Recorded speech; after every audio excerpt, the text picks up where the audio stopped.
Telespectateur bi assalamu alaikum wonɓe darde Jama TV assalamu alaikum kono mi annoncé non joni ka page Facebook ara mi salmino mi weltoni kew en application men o wiyete Hotiren Fouta ɗo gandi min non émission Hotiren Fouta ko jama on fopp no andi ko Fouta Diallo moyen Guinée Fouta. C'est pour cela waɗɗen émission Hotiren Fouta. Donc Hotiren Fouta ko fi mon ko fi an ko fi jama on fop télévision Jama TV kadi ko fi mon ɗum ɗo wona an ko fi mon on jama darayɓe émission ji ɗin apprécia émission ji ɗin ko fi mon e salminiriraɓe men ɓen e bappiraɓe men e kotiraɓe men e sodiraɓe men fop yo Allah lan ɗo mo kala ko tegi ko satti e hoore mum no ittamore cam on to wonta annorba ko ɗum ɗon woni jango sa kaari ala haalis ala ɗum ɗo a selli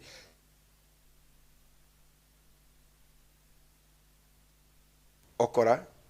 ɓe ala ɓen ɓeydina marɓe ɓen okora ɓe ala ɓen dampourement yaafo ɗon donc ɗon andi ko wollu faljata asesina ɗum ɗon andi ɓe ala ɓen ken kadi ɓe peelan joni hara en salmini jama fop en yaada e téléphone on direct téléphone ko 78 watton 116 82 38 ɗon andi piiji ko yewten eɗon andi donc en yiiɗo vidéo ji partout ko woni circulde surtout ma au concert mo femme d'origine guinéen e jibitede organisé ɗo en ñanden en yiiɗum ɗon ko vidéo ji woni circulde en tant que les artistes won arnoɓe jugol ɗum ɗon ɓe en yii kadi hanki le 24 décembre Amadou Badian haɗa no organise nouvelle génération haɗa no organise concert ɗo maison de la culture du sec mais Allah waɗi kadi laataki artiste on kadi foosimo ɗum ɗon fof en wawa yiide fi mum kiikiɗe noon jooma ha jon ara laɓɓinay pourquoi haray o waɗali ko duwa kon fof entre makko e artiste jomba walla ko artiste jon tum foosimo sali arde il faut que ɗum ɗon ɓe laɓɓinay par ce que haray no woɗi mani piiji ɗin boyi donc c'est pour cela que minni haray fewno ɗo ni ma habituɗen inchallah kikiɗe 22 heures kay men laaɓa e poy mais pour l'instant ɗon andi ɗe jenti fen ɗo wono geleluma ko vidéo ji ɗo woni wadde kon o jeemela kadi le promoteur guinéen wonɓe ɗo e Sénégal donc il faut kay ɗum ɗon promoteur ɓen e hoore mum ƴetta disponibilité mum ƴetta disposition mum ara jooɗo yewta ko honɗum ɗo feƴƴiri surtout ma Mama Salou Lemiro le président femme d'origine guinéen kanko ma o hewta ka plateau ɗo le président Thiamala Bari Bantingel kamɓe kadi passé ko kamɓe woni hoore ɓen ɗo ka promotion ma ɓe hewta ka télévision et puis heddiɓe par ce que no woodi piiji goo si tawi tun on en acci haray yaha e hoore men ha feƴƴita il faut que andinen artiste ɓe guinéɓe ɓen ko enen woni homɓe ɓe andanen ko kamɓe woni homɓe par ce que sina ɗum haray marsali entre men e maɓɓe en salmini jama fof ɓe gaccali hay goto aya maydaren clip asaya goto arten ka plateau men ko mi wolani on kon haala kan ɗuɗata ha feƴƴita maintenant en yewta ko waɗi ko no gandi menen ko noon min fenata kono ko yimɓe yiata hara en salmini kala wonɗo darde fewon ɗo émission on Hotiren Fouta régime may jolanan asaya arten ka plateau men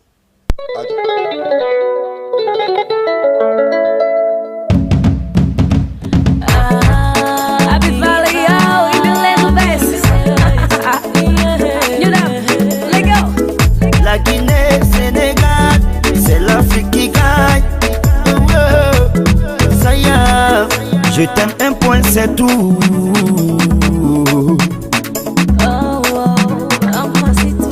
Je t'aime un point, c'est tout.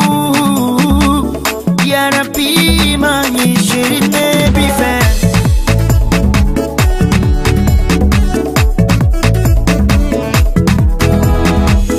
Nyanyira itanange nana, kwena so itanange nana. Wolo kalunyira gangani, awa gangani pom, gangani pom. Wolo shirira. Je suis ton Roméo,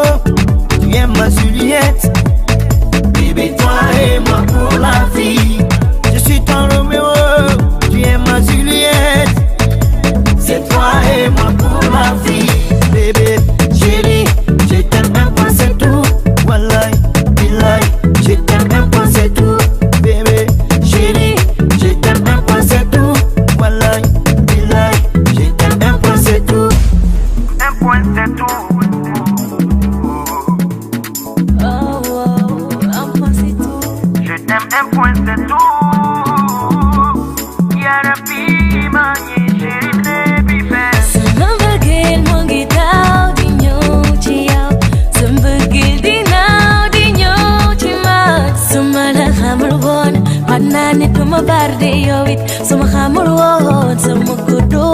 bi ndax li ñuy dund dafa neex a neex ndax li ñuy dund ak yow moo dàkk neex sama xol sama life sama bàyyi dina wéy yaa ma moom maa la moom c'est pour la vie sama xol sama life sama bàyyi dina wéy yaa ma moom maa la moom c'est pour la vie bëgg naa la di foowe wu ma la bëgg naa la fama ira fay foofa bëgg naa la di foowe wu ma la bëgg naa la li ma am li nga am ñu boole ko mu nekk benn chéri bëgg naa la li ma am li nga am ñu boole ko mu nekk benn chéri bëgg naa la ay may bay su ma la gisul damay wéy man yow rek laa mi gis lu bëgg la lu koy faaj wax ma ko bëgg loolu may gaañ xam naa ko amul aji amul as lu wóor la li ma yëg du ay foo lu wóor la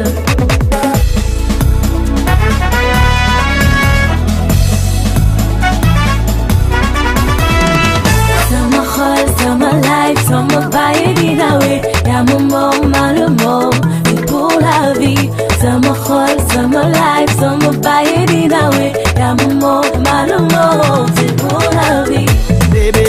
chéri je t'aime un point c'est tout wallahi billahi je t'aime un point c'est tout bébé chéri je t'aime un point c'est tout wallahi billahi je t'aime un point c'est tout yalla ya rabbi leka je t'aime un point c'est tout yalla dia nyeleka je t'aime un point c'est tout alale monote je t'aime un point c'est tout yeah je t'aime un point c'est tout chéri yo nanyewa yete Azaya wo Azaya no andi Azaya ko neddo mandaro ma ko kanko jombi jeli kaba bintu kono no hilo andi fewndo lagina kayno sofiri mo seda on andi don affaire jidi no woniri non hara e sal jama fop be weltani ke kala wono darde fewndo ka télévision men Jama TV salminen Hussein natude aroy wala ma série Coco salminen non kadi kala be wondi en tout cas salmini gore makko be fo tanti Aïcha Dalanda tout le monde mi acciali hay e go kanko Hussein Natu merci haray numéro téléphone kono wowiri non ko 78 waton 116 82 38 78 116 82 38 salmini kala mo dandar en tout cas no darde émission Jama TV donc andi non min kono mi wori non e hanki hari den do wadde concert molna do concert en live donc ka maison de la culture duta sec mais lataki pourquoi non lataki haray ko artiste jon kanko Mohamed Junior Fatako woni ko arali mo doonare depuis vendredi o arali parce que biye makon ko vendredi non kanko e manager makon mais laati o hewtali e der Sénégal o wi vendredi o ratu volon donc watta inna joni bay ko e sam ko e dimanche wonno concert on en tout cas o arayno e dimanche 21h00 dum ko le 24 décembre laati don kadi ça n'a pas été wawali marsude ko homo labbinanta en dum don fow ko kanko Amadou Badian directeur général on ka nouvelle génération kanko labbinanta en kikide pourquoi ana o yobali artisan o jonnale mo hay fuyba walla ko honnum wadi il faut que femme en dum kadi anden kay kadi konno jogitorten hunde hara kala fala de participer de kay mission awada 78 wala 116 82 38 78 116 82 38 ko dum woni émission on régime la wayla ngadan don hande mi anda régime hande sina subata kilipoji di parce que mi tawda équipe da occupe da yewtere donc en famudira jonnon la wayade hande clip madda o hande suba en émission on ha auditeur be fuddo nadde aca 78 waton 116 82 38 ka émission hotiren Fouta régime s'il vous plaît may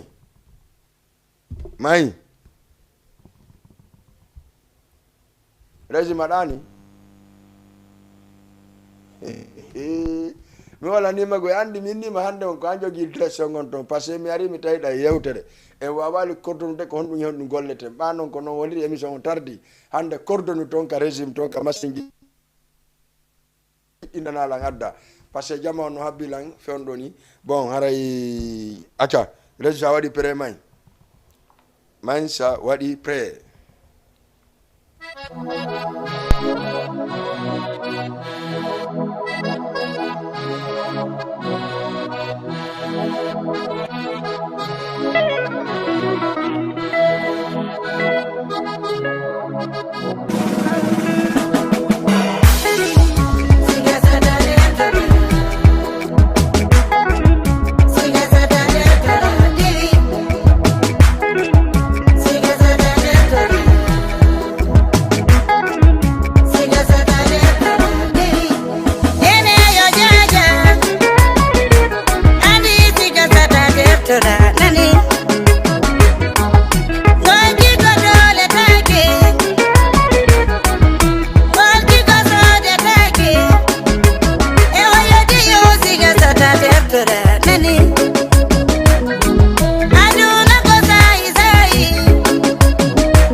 yo Allah hirno mo yaafo yaafodamo yaafaɓe ɗon andi bébé l'insan wodi noko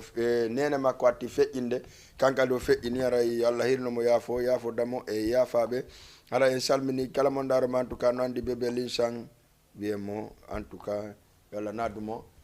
aljanna firdawse ko ɗum ɗon woni important o ara en salmini caman fop en salmini wonɓe ka page Facebook ɓe no darde fop en hakkadi ha e goto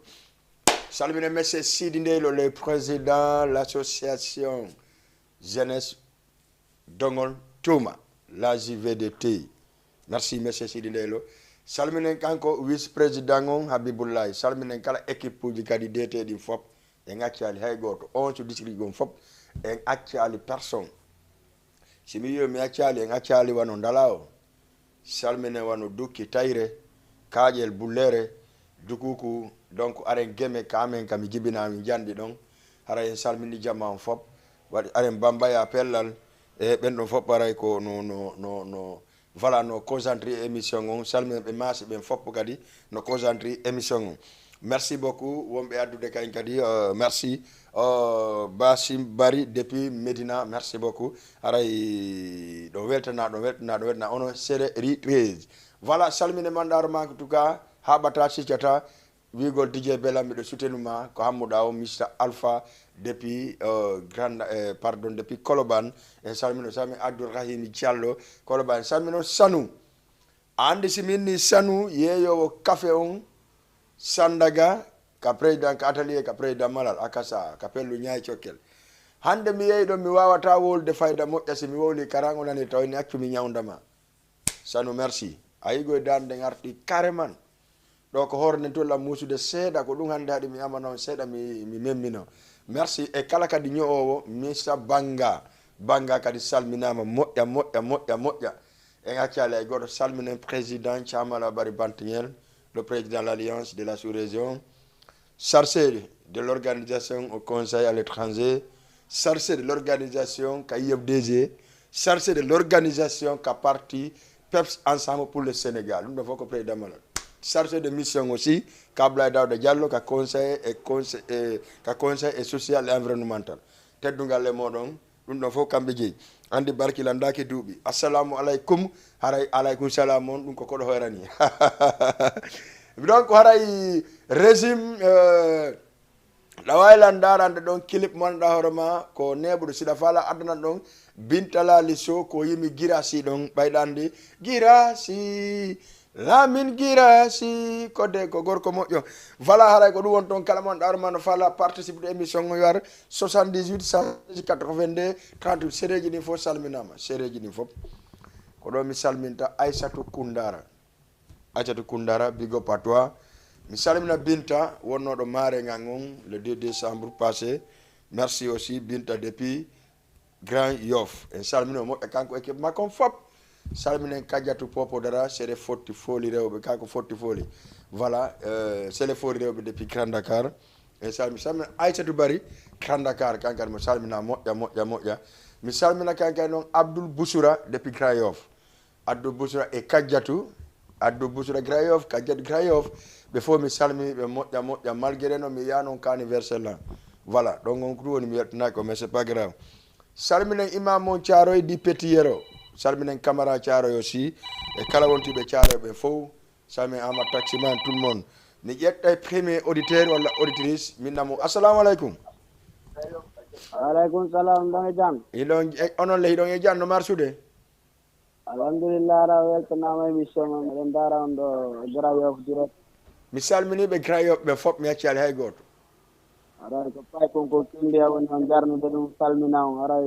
fomen koye goto inchallah merci beaucoup inde nden gonno Diallo Amadou Julde Kindiya ina e jan kono alhamdulillah d'accord Diallo Amadou Julde Kindiya mbiɗo heeɗima aray memane mbinta laali so yaademe mu ñallore nde acca yiɗa sonja soliɗa hende ka ay ka miɗo weltani wa Diallo boutique en fof Diallo boutique en fof kay miɗo weltani ɗum par ce que ɓe fof ɓe darde émission on ka boutique maɓɓe ara ɓe jooɗi ɓe concentré wonde innaɗo yeyantal ngal men to ɓe naharal tuuti wallahi no aray min accitan woɓɓe naati ko ɓoggol d'accord merci beaucoup acca 78 116 82 régime clip ara kamen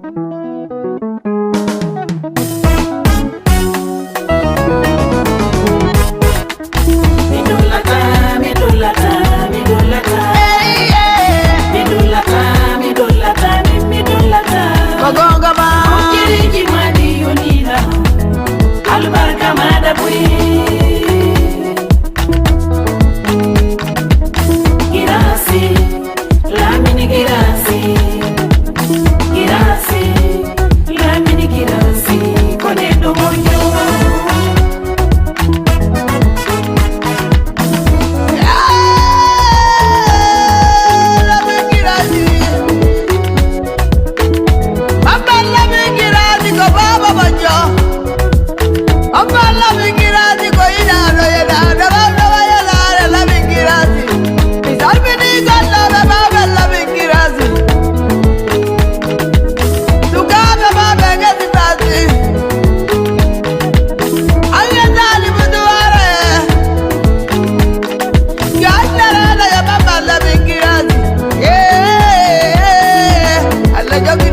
junne balle baballa salmini baballa bingirati alla jibaba girati e ajja baba jabi wini la duwa barki jibina do boke kakande ege yu babar bani ite yo mojo bi mojo salmini tata baba dala bagirati agwa buntura bi kamara girasi lamini girasi girasi lamini girasi kone do moyo